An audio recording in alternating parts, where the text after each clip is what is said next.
Hai Besti, kalau ngomongin resiko kerja jadi kurir paket, apa sih yang pertama kali kepikiran?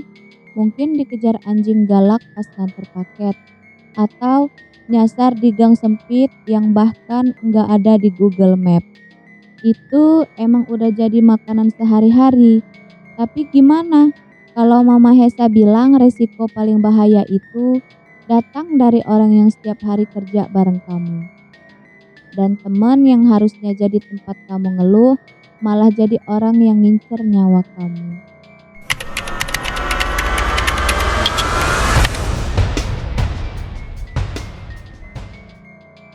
Hai Besti, selamat datang kembali di Dimensi Mama Hesa.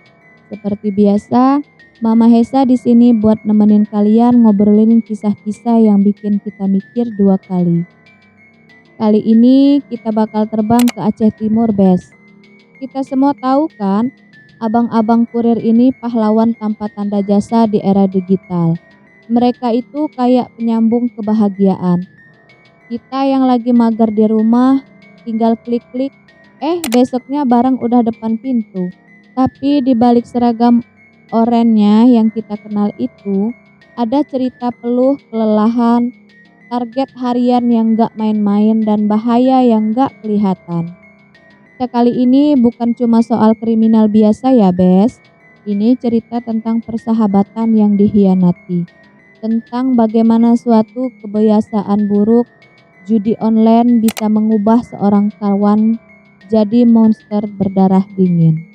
Dan yang paling sesek, ini terjadi di antara dua orang yang sama-sama berjuang di bawah terik matahari di Aceh. Sama-sama jadi kurir.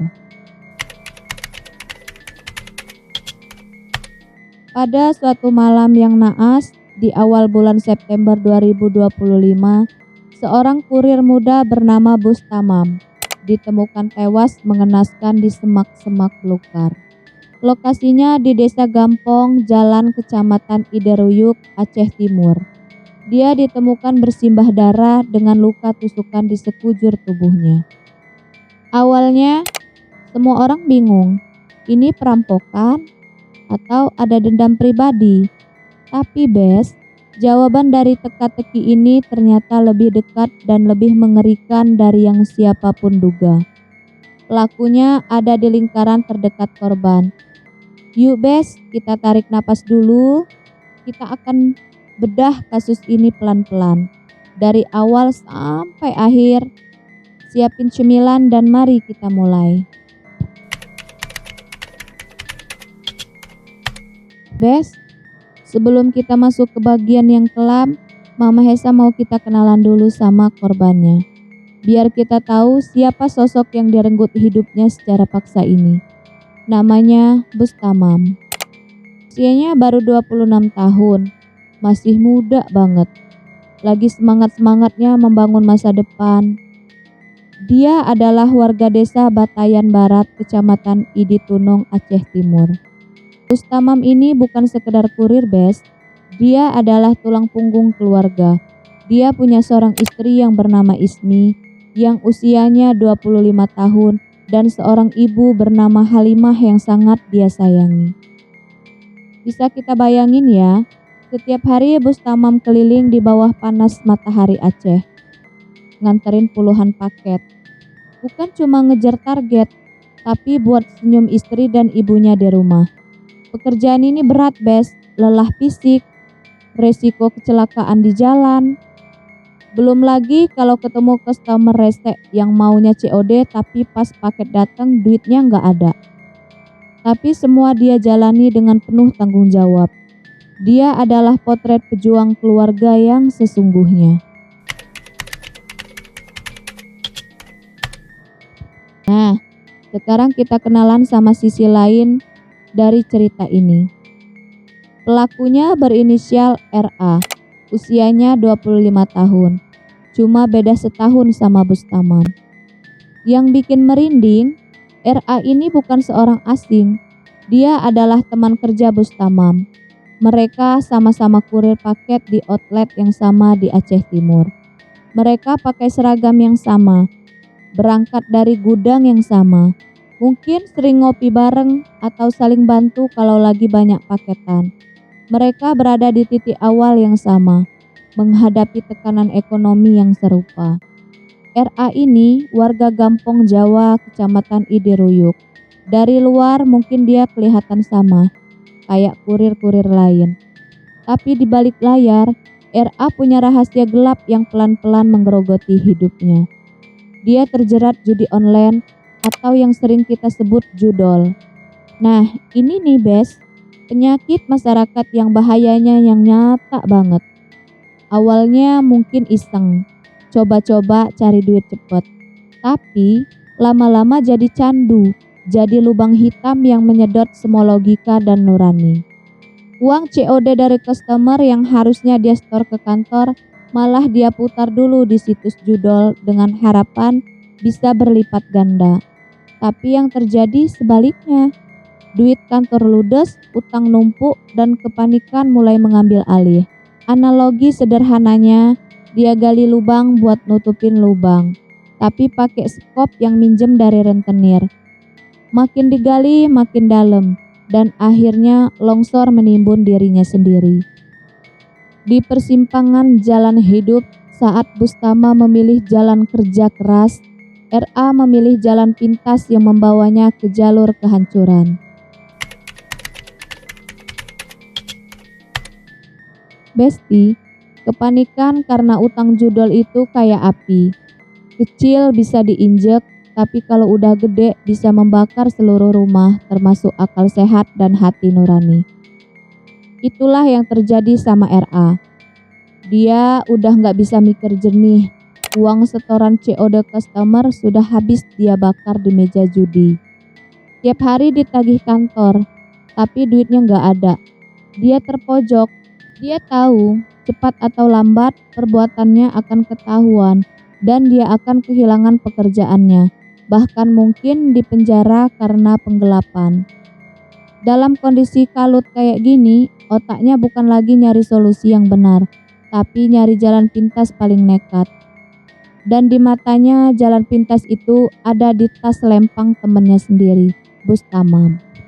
Dia melihat Bustamam bukan lagi sebagai teman seperjuangan, tapi sebagai sebuah solusi instan untuk masalahnya.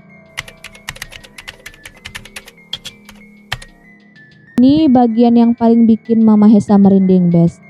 Tindakan RA ini bukan spontan, bukan karena emosi sesaat atau perkelahian yang tidak disengaja.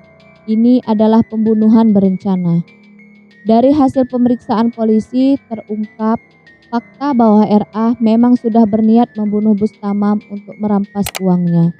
Dia tahu betul, sebagai sesama kurir di akhir hari, Bustamam pasti bawa uang tunai hasil COD yang lumayan banyak. Uang yang bisa menutupi lubang utangnya, setidaknya untuk sementara. Untuk melancarkan aksinya, RA sudah menyiapkan senjata.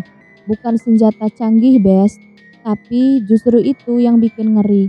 Dia bawa pisau dapur dari rumah, benda yang sehari-hari ada di dapur kita yang biasa dipakai untuk memotong sayur. Di tangan orang yang putus asa dan gelap mata, berubah jadi alat pembunuh. Pilihan senjata ini menunjukkan betapa mengerikannya transformasi psikologis yang dialami RA. Dari seorang pekerja biasa menjadi perencana pembunuhan yang dingin. Dia sudah merancang skenario. Dia akan menunggu Bustamam di tempat sepi, menjebaknya dengan sebuah tipu muslihat, lalu menghabisinya. Teman yang seharusnya dia lindungi malah jadi target utama dalam rencananya yang keji. Malam itu, Rabu 3 September 2025, rencana RA mulai dijalankan. Dia menunggu Bustamam di pinggir jalan yang sepi. Gak jauh dari outlet tempat mereka kerja di Kecamatan Idiruyuk. Dia tahu rute yang bisa dilewati Bustamam saat akan pulang atau menyetor uang. Ketika Bustamam lewat dengan motornya, RA menghentikannya. Modusnya, Bes, licik banget dan memanfaatkan rasa setia kawan. Dia pura-pura motornya mogok dan minta tolong Bustamam buat mendorong. Bustamam yang gak punya firasat buruk sama sekali sama temennya, tentu saja berhenti untuk menolong. Siapa sangka niat baiknya untuk membantu seorang kawan justru menjadi awal dari mimpi buruknya. Berdasarkan 20 adegan rekonstruksi yang diperagakan RA di depan polisi dan jaksa, kita bisa tahu betapa kejinya detik-detik terakhir hidup Bustamam. Setelah didorong ke lokasi yang lebih sepi di gompang jalan, mereka berhenti. RA pura-pura sibuk ngecek orderan di HP-nya. Sebuah alasan untuk membuat Bustamam mengurunkan kewaspadaannya. Dia menunggu momen yang pas. Saat dia lihat Bustamam juga lagi fokus sama HP-nya, saat itulah RA bergerak. Tanpa sepatah kata, dia menghampiri Bustamam dari belakang dan langsung menusukkan pisau dapur yang udah disiapkan. Tusukan pertama itu dari belakang, Bes. Sebuah serangan pengecut. Bustamam kaget kesakitan, tapi dia nggak langsung nyerah. Dia sempat melawan dan berteriak minta tolong, berharap ada warga yang mendengar. Perkelahian pun terjadi di pinggir jalan yang gelap itu. Teriakan minta tolong itu bukannya bikin RA takut, malah bikin dia makin gelap dan panik. Dia memukul Bustamam dengan sikunya, sampai korban jatuh ke semak-semak dalam posisi terlentang. Dalam posisi tak berdaya itu, RA mencekik leher Bustamam sambil terus menusuk berkali-kali. Total ada 4 tusukan tambahan, mengenai leher serta perutnya. Dokter forensik kemudian menemukan luka tusuk itu sangat fatal, sampai menembus bilik jantung kiri korban dan menyebabkan pendarahan hebat. Setelah Bustamam tidak lagi bergerak, RA memastikan temannya itu sudah tiada. Dia lalu mengambil tas lempang milik Bustamam yang berisi uang, hasil COD dan barang berharga lainnya. Dengan tangan berlumuran darah temannya sendiri, dia kabur dari TKP. Di sini kita bisa lihat sisi dingin dari RA. Di tengah kepanikan setelah melakukan pembunuhan brutal, otaknya masih bisa bekerja secara metodis untuk menghilangkan jejak. Dia menuju ke sungai Piorulak. Di sana dia membuang barang bukti kunci, pisau yang dia pakai, baju berlumuran darah, dan tas milik Bustamam. Dia berharap semua bukti kejahatannya akan terbawa arus sungai.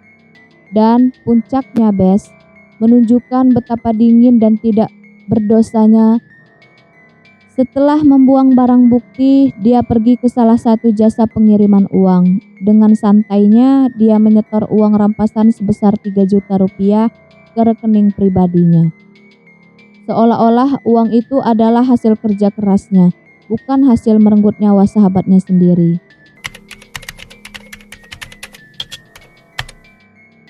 RA mungkin berpikir dia sudah berhasil menghilangkan semua jejak, tapi dia salah besar. Sepandai-pandainya tupai melompat, akhirnya jatuh juga. Beberapa jam kemudian, jenazah Bustamam ditemukan oleh warga yang kebetulan melintas di jalan sepi itu. Penemuan mayat di semak-semak dengan kondisi mengenaskan langsung bikin geger desa Gempong Jalan. Laporan langsung masuk ke Polsek Cidiruyuk dan tim Inafis Satreskrim Polres Aceh Timur segera turun ke TKP. Dan Bes, salut banget sama kerja kepolisian kita. Mereka nggak butuh waktu lama untuk mengurai benang kusut kasus ini. Dalam kurang waktu dari 24 jam, tepatnya hanya dalam 9 jam setelah kejadian, polisi berhasil mengidentifikasi dan menangkap RA. Dia ditangkap keesokan paginya, Kamis 4 September 2025, sekitar pukul 7:45 waktu Indonesia Barat. Dan tebak di mana dia ditangkap? Di outlet Shopee Express tempatnya bekerja. Tanpa perlawanan, seolah siap untuk berangkat kerja seperti biasa, mungkin dia berpikir dengan bersikap normal, tidak akan ada yang curiga. Atas perbuatannya, RA dijerat dengan pasal berlapis, termasuk pasal 340 KUHP, pidana tentang pembunuhan berencana, junto pasal 338 tentang pembunuhan dan pasal 365 tentang pencurian dengan kekerasan. Ancaman hukumannya pun tidak main-main, minimal 15 tahun penjara dan maksimal hukuman mati. Tapi Besti, di tengah duka yang mendalam selalu ada cahaya kebaikan. Kisah keluarga Bustamam ini menyentuh hati banyak orang, termasuk istri Gubernur Aceh saat itu yang akrab disapa Kak Ana. Kak Ana datang langsung ke rumah duka di desa Bantayan Barat untuk menyampaikan bela sungkawa. Beliau nggak datang dengan tangan kosong. Pemerintah melalui Bank Aceh Syariah memberikan bantuan rumah layak huni untuk keluarga almarhum. Selain itu, Baitul Aceh juga memberikan santunan uang tunai untuk membangun meringankan beban mereka. Ini adalah bukti, Bes, bahwa sekejam apapun kejahatan, kepedulian dan kebaikan dari sesama itu jauh lebih besar. Bantuan ini mungkin gak bisa menggantikan sosok Bustamam, tapi setidaknya ini adalah pelukan hangat dari masyarakat yang menunjukkan bahwa keluarga yang ditinggalkan tidak sendirian dalam menghadapi duka ini.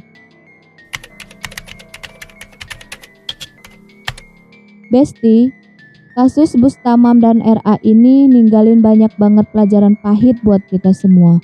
Yang pertama dan yang paling jelas adalah tentang bahaya laten judi online. Judol itu bukan permainan, Bes.